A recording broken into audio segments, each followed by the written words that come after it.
à Dieu. Gloire à Dieu. Nous bénissons Dieu pour la grâce qu'il nous accorde d'être là aujourd'hui. Nous allons prier le Seigneur pour écouter la parole. Seigneur Dieu de gloire, nous te bénissons et te rendons grâce. Il est écrit que l'homme ne vivra pas de pain seulement, mais de toute parole qui sortira de ta bouche. Et nous croyons que tu as pour nous aujourd'hui des paroles de la vie. Pendant ces 3 jours que va durer ce séminaire, tu vas parler à nos cœurs, tu vas parler à nos âmes, tu vas nous amener à voir les choses comme tu les vois. Tu vas nous amener, Seigneur, à aller en profondeur avec toi, à découvrir de nouvelles choses et à marcher de nouveau avec toi, sur de bonnes bases. À toi la gloire au plus haut des cieux. Merci pour le Saint-Esprit qui nous inspire, qui nous instruit et qui nous conduit pendant ces 3 jours. À toi la gloire, l'honneur et la louange. Au nom de Jésus, nous avons prié. Amen. Amen. Amen. Alors, donc, notre séminaire qui commence aujourd'hui a pour thème « Viens et vois ». Et ce thème est tiré de l'Évangile selon Jean, le chapitre 1er. Jean chapitre 1, nous allons lire du verset 46 au verset 49. Je lis au nom puissant du Seigneur Jésus-Christ. Amen. Nathanaël lui dit, peux-tu venir de Nazareth quelque chose de bon? Philippe lui répondit, viens et vois. Jésus, voyant venir à lui Nathanaël, dit de lui, voici vraiment un Israélite, dans lequel il n'y a point de fraude. D'où me connais-tu? Lui dit Nathanaël. Jésus lui répondit, avant que Philippe t'appelât, quand tu étais sous le figuier, je t'ai vu. Nathanaël répondit et lui dit, Rabbi, tu es le Fils de Dieu, tu es roi d'Israël. Amen. Alors, dans ce passage, nous voyons l'appel des premiers disciples de Jésus. Alors, cet appel est lié à un autre appel qui était l'appel de Jean-Baptiste. Jean-Baptiste a commencé son ministère de façon puissante. Il rassemblait les foules et les gens venaient se faire baptiser. Il prêchait un message de repentance et les foules entières venaient et se convertissaient. Venaient se faire baptiser par Jean-Baptiste. Alors, quand Jean-Baptiste a vu Jésus, il a dit à ses disciples, voilà l'agneau de Dieu qui ôte le péché du monde. Et certains disciples de Jean-Baptiste, dont André, ayant entendu Jean-Baptiste le dire, ils ont suivi Jésus. Et ce sont eux qui ont commencé à appeler les autres disciples. Chacun va, il voit son frère et dit, ah mon frère, j'ai trouvé ce que les prophètes ont dit. J'ai trouvé ce que les écrits ont dit. Donc c'est comme ça qu'ils ont commencé à venir un à un, jusqu'à ce que Philippe aille rencontrer Nathanaël. Et il lui dit, viens.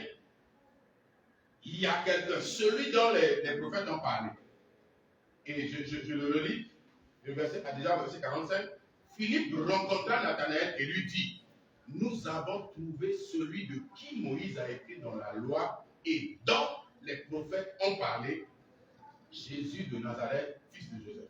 Donc, Philippe a fait son rôle, qui était d'aller parler de Jésus. Il a rencontré Nathanaël, il lui a dit, nous avons rencontré celui de qui Moïse a parlé. Celui de qui les prophètes ont parlé, je l'ai rencontré, il s'appelle Jésus de Nazareth.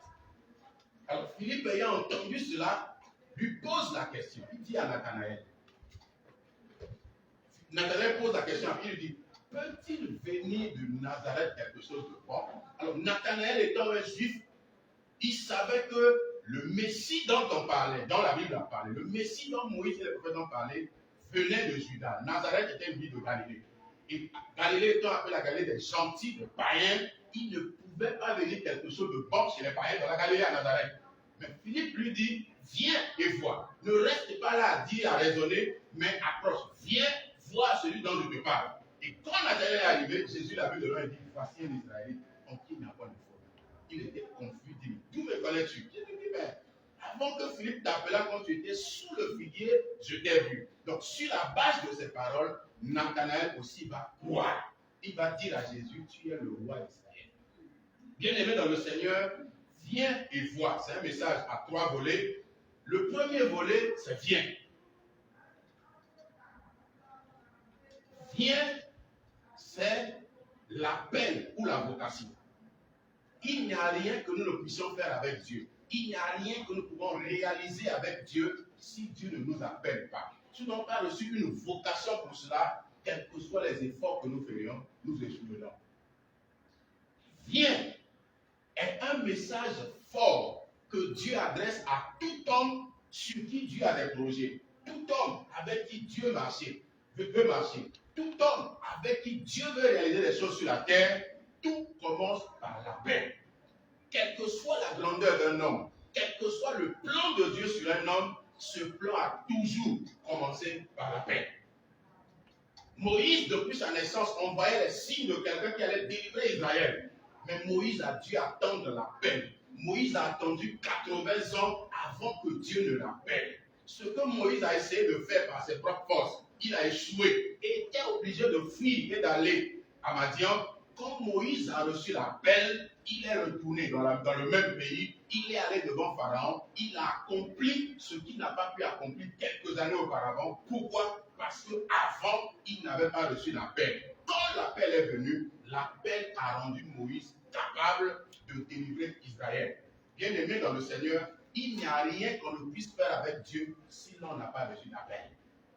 C'est pourquoi les choses de Dieu, le ministère, créer l'église, diriger l'église, ce n'est pas une affaire de il fait, je fais. Comme tout le monde est en train de faire, c'est la tendance du moment, moi aussi je dois faire. Il est prophète, je suis prophétesse, je suis prophète, je suis... Ce n'est pas une affaire de il fait, je fais. Non. Bien aimé, c'est une question d'appel.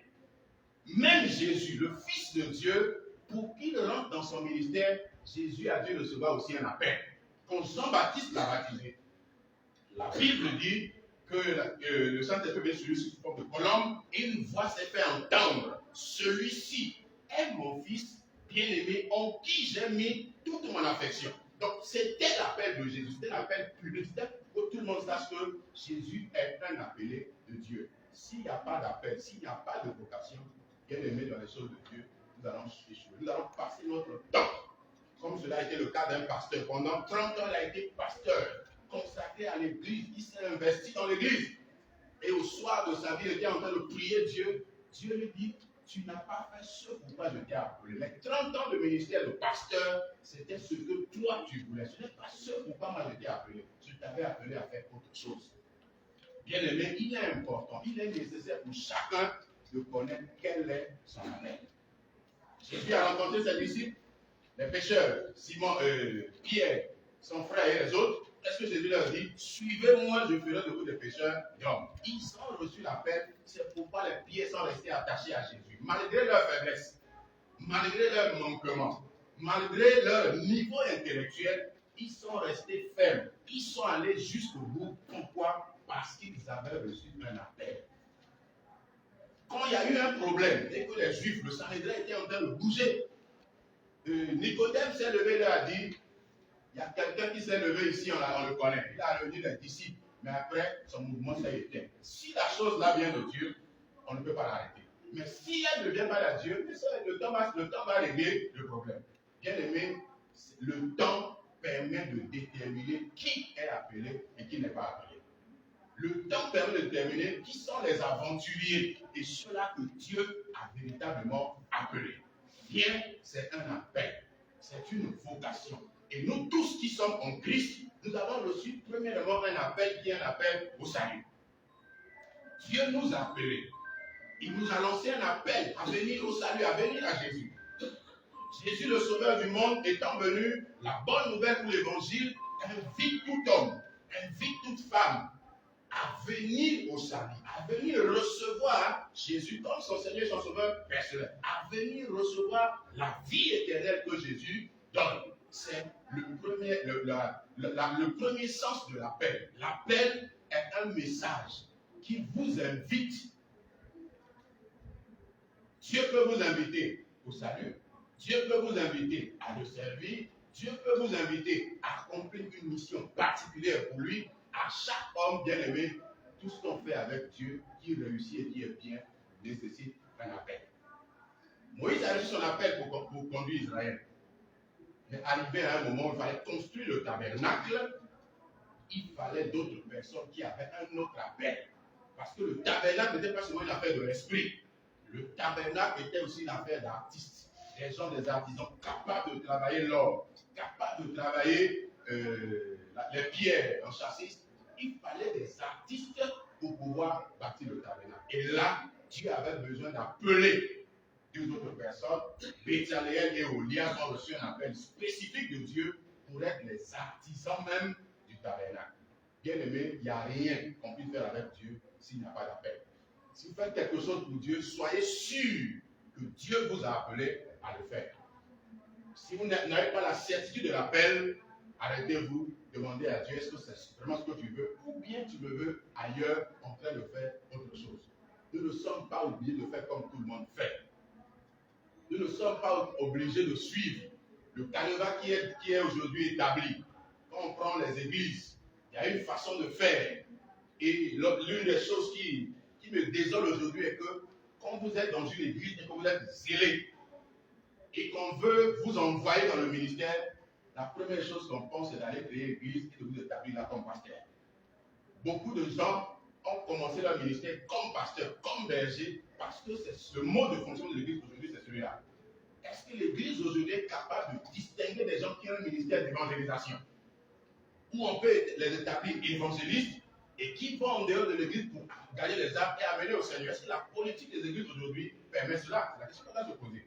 Est-ce que tous sont appelés à être pasteurs? La réponse est non. Déjà, la Bible dit qu'il y a 5 ministères. Il y a les prophètes, il y a les apôtres, il y a les évangélistes, les docteurs et les pasteurs. Alors, il faut qu'on retourne au fondement biblique pour que chacun se demande quel est moi mon appel. S'il y a un message à retenir aujourd'hui, à la fin de ce message, c'est que chacun doit se poser la question. Avec Dieu, quel est l'appel que j'ai reçu? Dieu m'appelle dans son corps à faire quoi? Alléluia. Alors, dans Matthieu 4, 17, 19, ça c'est l'appel des disciples de Jésus.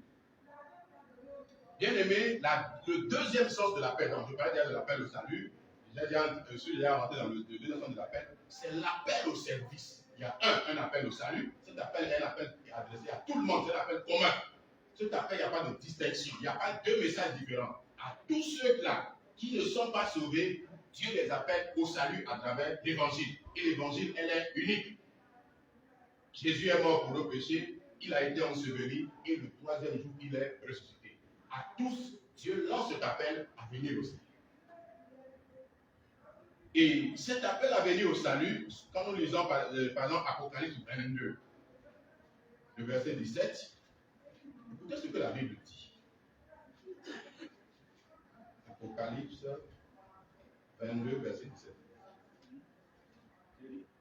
Oui, et l'esprit, lisez. Et l'esprit et l'épouse disent, viens. Et que celui qui entend dise, viens. Et que celui qui a soif vienne. Que celui qui veut prenne de l'eau de la vie gratuitement. Amen. Ici, c'est un appel qui est lancé à l'humanité tout entière. On dit, et l'esprit et l'épouse. L'esprit et l'épouse disent à tous ceux-là qui ne sont pas encore sauvés, à tous ceux-là qui sont encore en dehors de la bergerie, le Saint-Esprit le dit, l'épouse, l'église dit la même chose, il dit, viens. Bien aimé, c'est le message que nous, en tant qu'église, nous devrions continuer de prêcher. Le message du salut n'est pas un message qui s'arrête, c'est un message de tout le temps. Parce que nous, il y a eu des gens qui ont reçu ce message, ils nous l'ont transmis. Nous aussi, à notre tour, on doit le transmettre aux générations à venir. Et c'est pourquoi on dit l'épouse et l'esprit disent, viens. Ils parlent du retour de Jésus, mais ils parlent aussi à ceux-là qui ne sont pas encore prêts pour le retour, qui ne sont pas encore rentrés dans la bergerie. L'esprit et l'épouse leur disent, viens. Et ils vont venir pourquoi? Et la Bible précise, il dit, celui qui a soif, vienne. Que celui qui veut prenne de l'eau de la vie gratuitement. L'eau de la vie, c'est la vie éternelle. Donc Dieu appelle, Dieu lance un appel à l'humanité. Et en tant qu'Église, nous devons continuer avec le Saint-Esprit dans ce message où il faut appeler le monde au salut. Il n'y a pas plus grand don que Dieu peut offrir à un homme si c'est le don du salut. Sans le don du salut, sans le salut, tout le reste là c'est zéro. On peut avoir l'onction, déplacer les montagnes. On peut faire des choses extraordinaires. Si l'on n'est pas sauvé, tout ça là, c'est vain. À la fin, Dieu dira, je ne t'ai jamais connu, retire-toi de moi. Donc cet appel est un appel qui est adressé à tout le monde, à l'humanité tout entière, à tous les hommes. Dieu appelle les hommes en tout lieu qu'ils viennent aussi.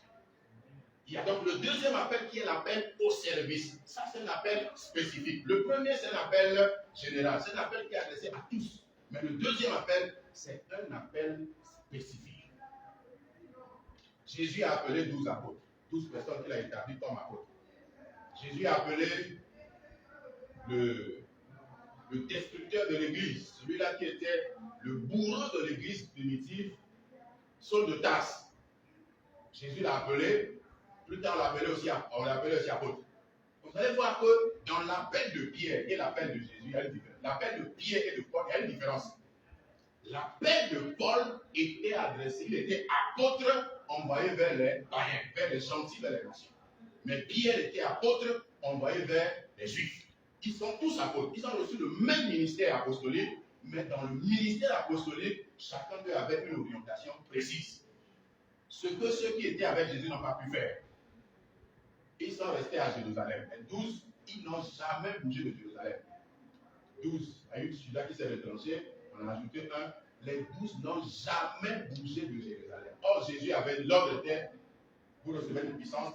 Le Saint-Esprit survenant sur vous, c'est le témoin à Jérusalem, dans la Judée, en Samarie et jusqu'aux extrémités de la terre.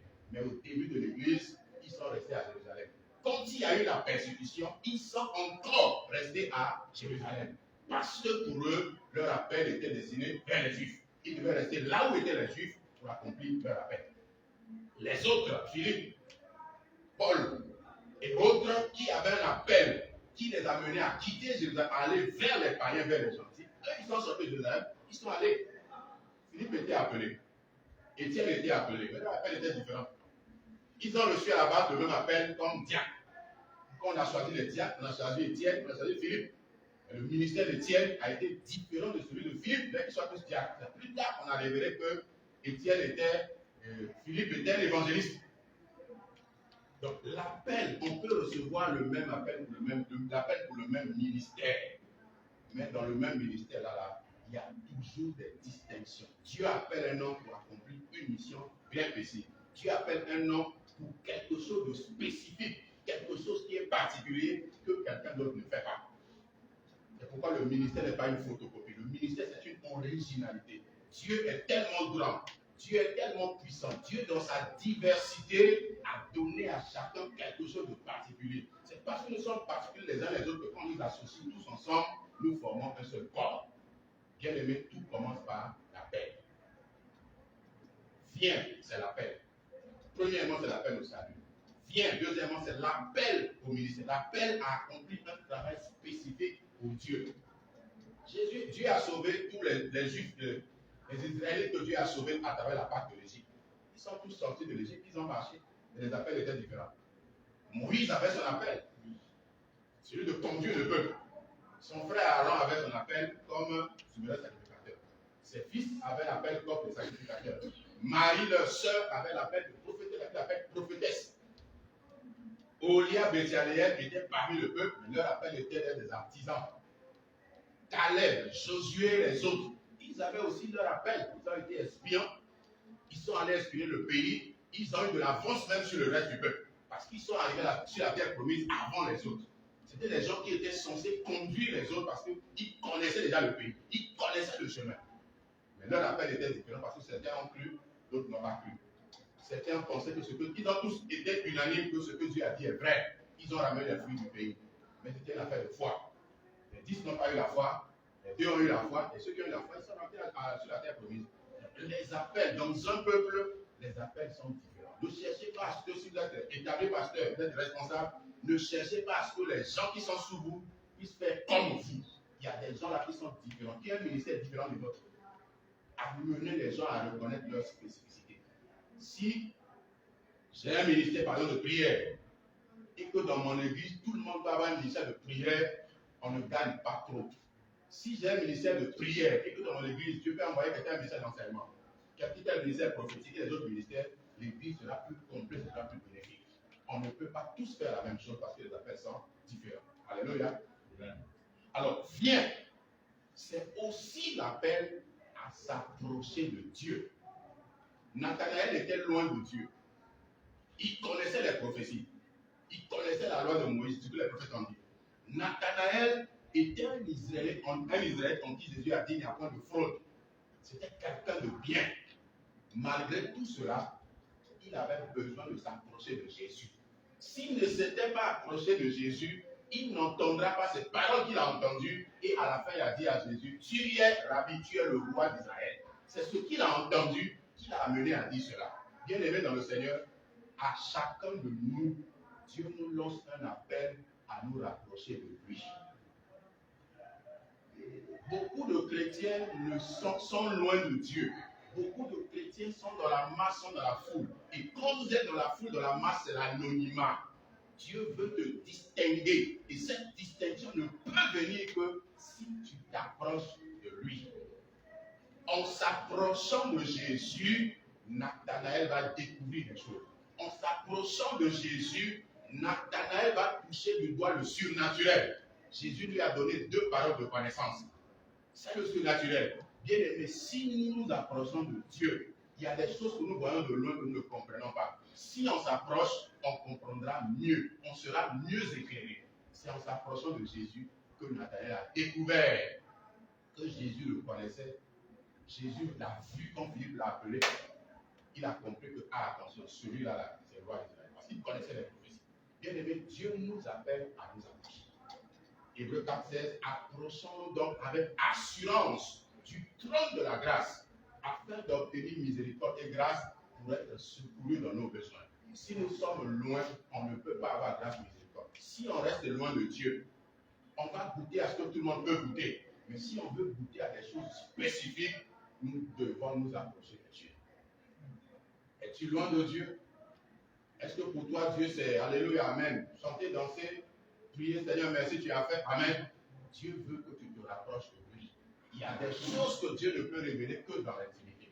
Il y a des choses que Dieu ne peut révéler à des gens qui sont proches de lui. Vous allez voir Jésus, en son temps, quand il vient au milieu de la foule, il parle en parabole.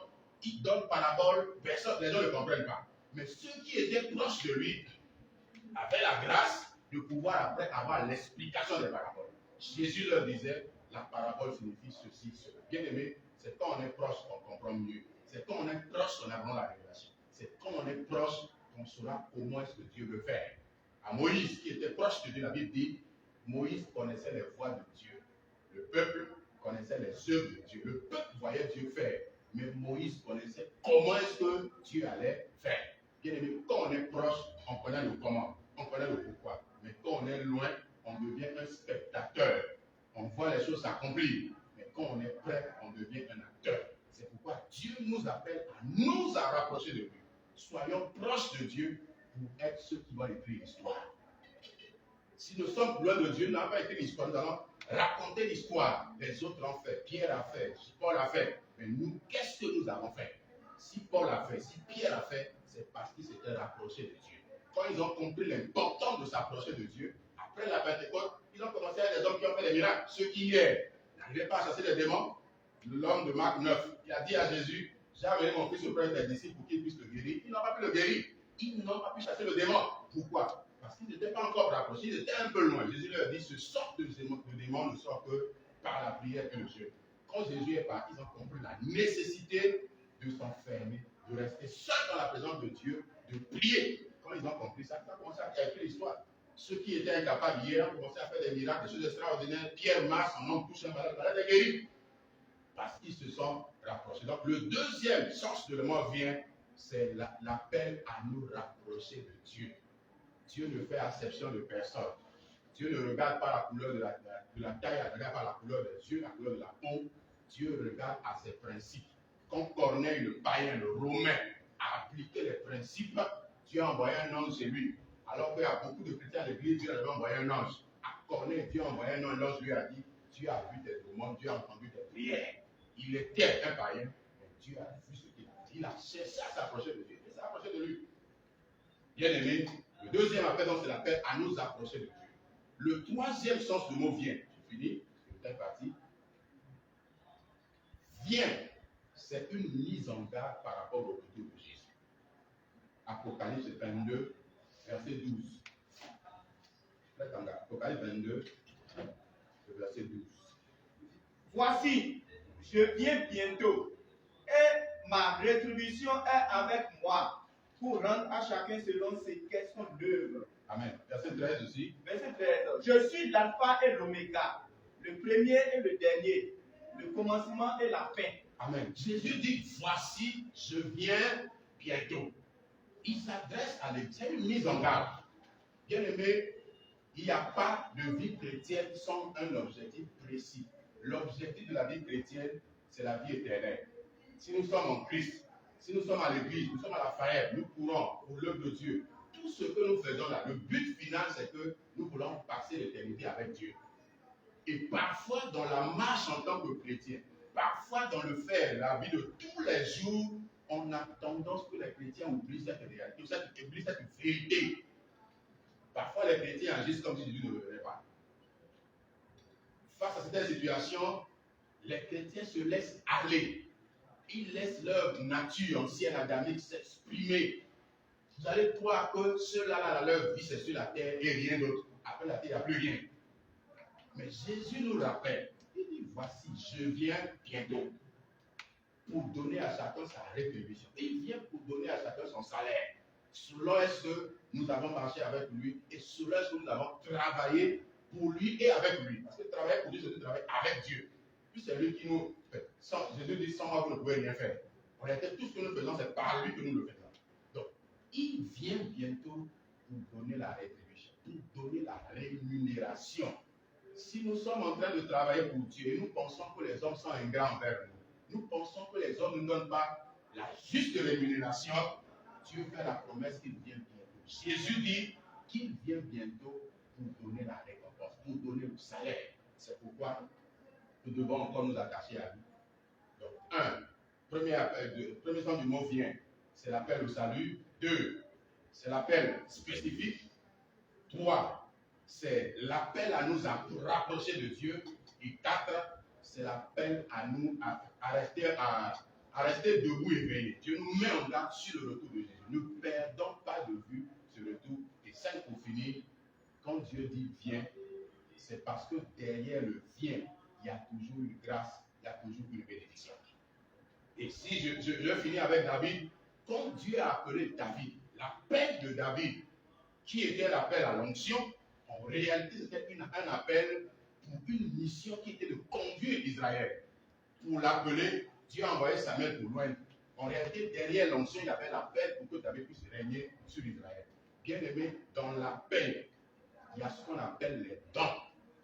Dieu ne se répand pas de son appel et de ses dons. Les dons sont liés à l'appel. Si vous ne connaissez pas votre appel, il vous sera difficile de découvrir vos dons.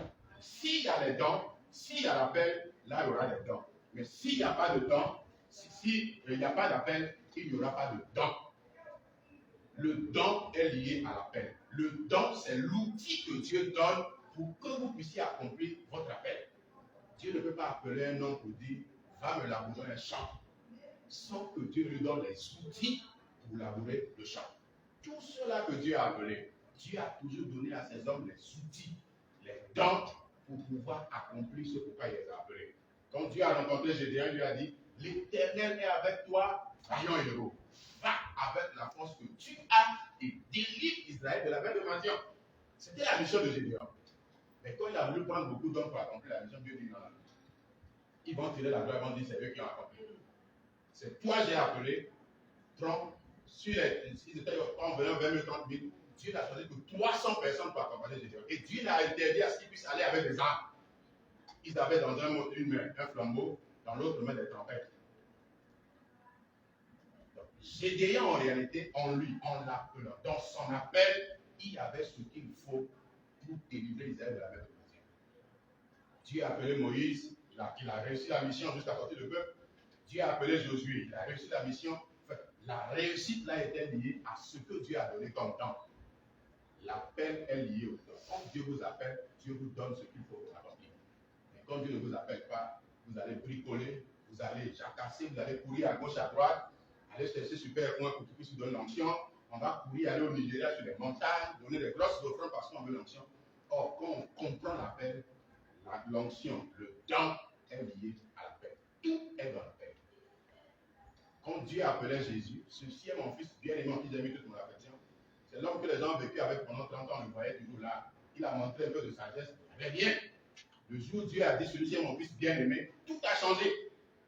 Ce même Jésus a commencé à faire les miracles, à guérir les malades, à ressusciter les morts. On peut se poser la question, mais comment c'est arrivé? C'est arrivé à cause de l'appel. Aussi longtemps que l'appel n'est pas venu, il n'était pas capable de le faire. Quand l'appel est arrivé, les dons sont venus, l'onction est venue. Bien aimé, la capacité surnaturelle de Dieu en nous est liée à l'appel que Dieu nous a adressé. Si nous comprenons notre appel, nous découvrirons ce que Dieu a mis en nous de surnaturel. Si nous connaissons notre appel, nous découvrirons la capacité qui est en nous que les autres n'ont pas. Nous allons opérer des choses extraordinairement se donner pour Dieu. Comment lui l'a fait? Ce que les autres, ils ont besoin de jeûner peut-être en 40 jours avant de faire. Nous, papa, sans jeûne, sans prière. Seigneur, merci l'orientation. Vous allez faire les gens se donner pour Dieu. C'est extraordinaire ce qu'il fait. Comment il fait? C'est parce que Dieu l'a appelé à ça. C'est son don. Son appel, c'est ça. C'est lié à cela. Donc, il le fait plus aisément, il le fait plus facilement. Faisons l'œuvre de Dieu pas avec notre propre force. Laissons le Saint-Esprit nous conduire en reconnaissant simplement notre appel et ce que Dieu nous a donné. À une église, Jésus va dire, retiens ce que tu as. Ce qu'il a, c'est ce qu'il a reçu. Ce qu'il a, c'est ce que Dieu lui a donné. Jésus, retiens ce que tu as. Bien aimé, qu'est-ce que tu as? Qu'est-ce que tu as reçu? Je te dis ce midi, retiens cela. Retiens ce que tu as reçu. Quand Dieu t'a appelé, quand Dieu t'a envoyé un message, t'a adressé une invitation, qu'est-ce qu'il t'a dit?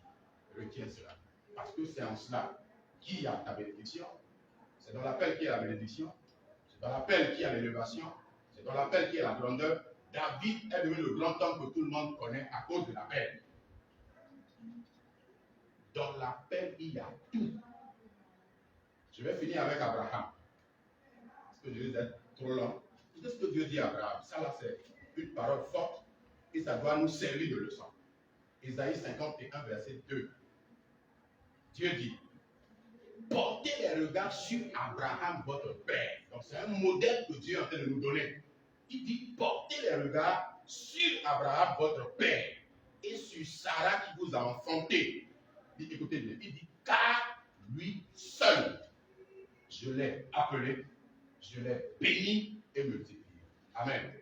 Dieu nous donne Abraham comme exemple, comme modèle. Il dit, lui seul, je l'ai appelé, je l'ai béni et je l'ai multiplié. Dans l'appel d'Abraham, il y avait la bénédiction.